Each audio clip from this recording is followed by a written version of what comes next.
Now, although people are naturally afraid of hacks on their personal accounts and information, countries and companies are most at risk of being crippled by major global cyber attacks, and there have been several.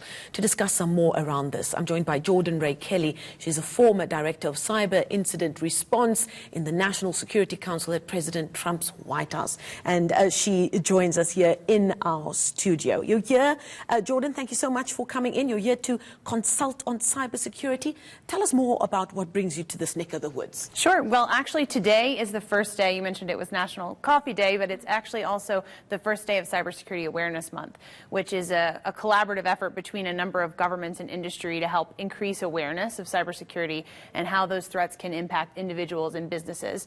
So I've been invited here by my company, FTI Consulting, to meet with my colleagues across the country and with other members of private industry to talk about the threats and to increase the awareness about what people are really up against. And what have you found here in South Africa? Are our corporate organizations and our government aware of the big bad threats out there in the cyber world? Well, the good thing is that cybercrime is borderless, so it doesn't really matter which country you're in. You're kind of facing the same threats.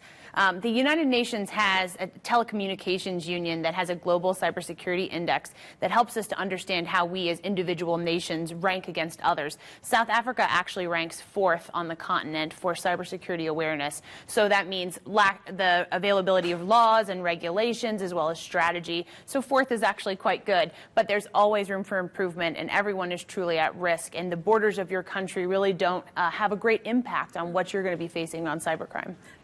We might be 4th on the continent, as it were. Where do you see the gaps where South Africa could pull up their socks?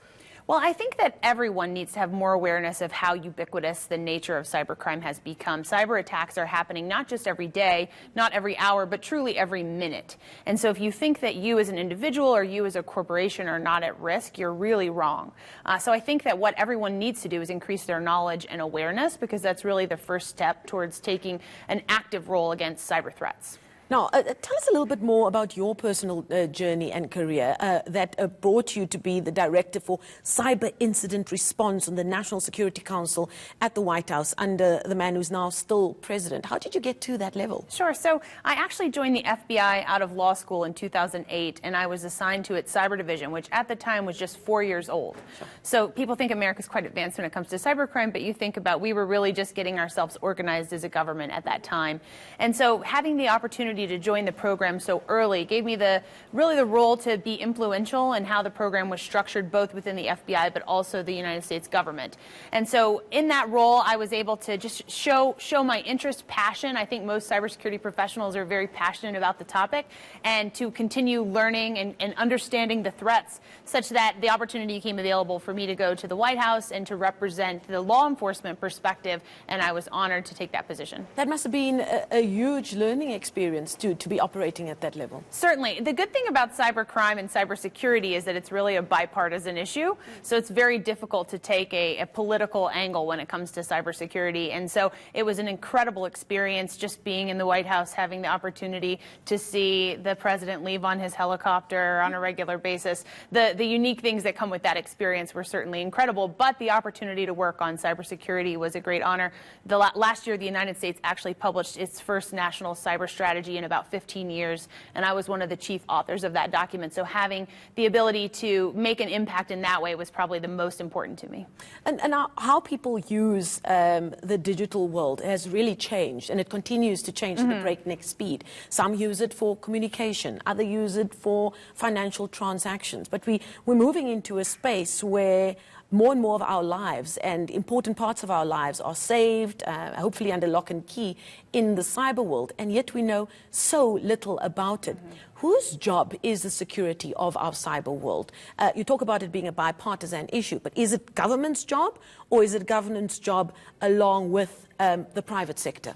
Well, in most of the world, including here in South Africa, most of the internet space, if you will, cyberspace, is owned by the private industry. So it's really impossible for governments, regardless of how sophisticated they are about cybersecurity, to take over and to really rule that space. So it has to be collaborative, and individuals really need to take a role in understanding what their options are to secure their information, to think about their digital footprint, and to not just think about cybersecurity as a way to have added conveniences in your life. It is also a way that you're introducing additional additional vulnerabilities into your life, and you need to understand what you have and how you're securing it. Well, we spoke earlier about where South Africa finds itself in terms of its cyberspace.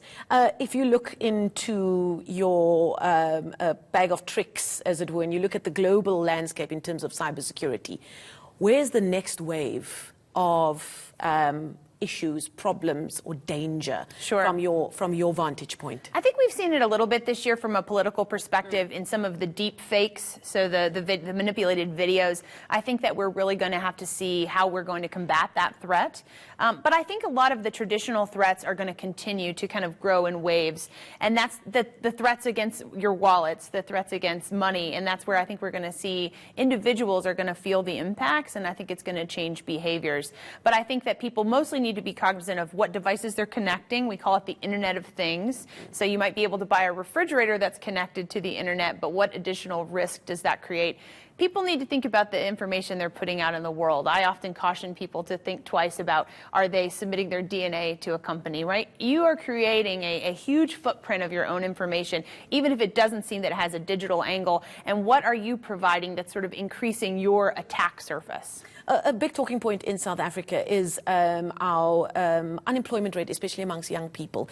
And we're finding that young people are not going into the kinds of spaces where work will be available, if not now, but in the future.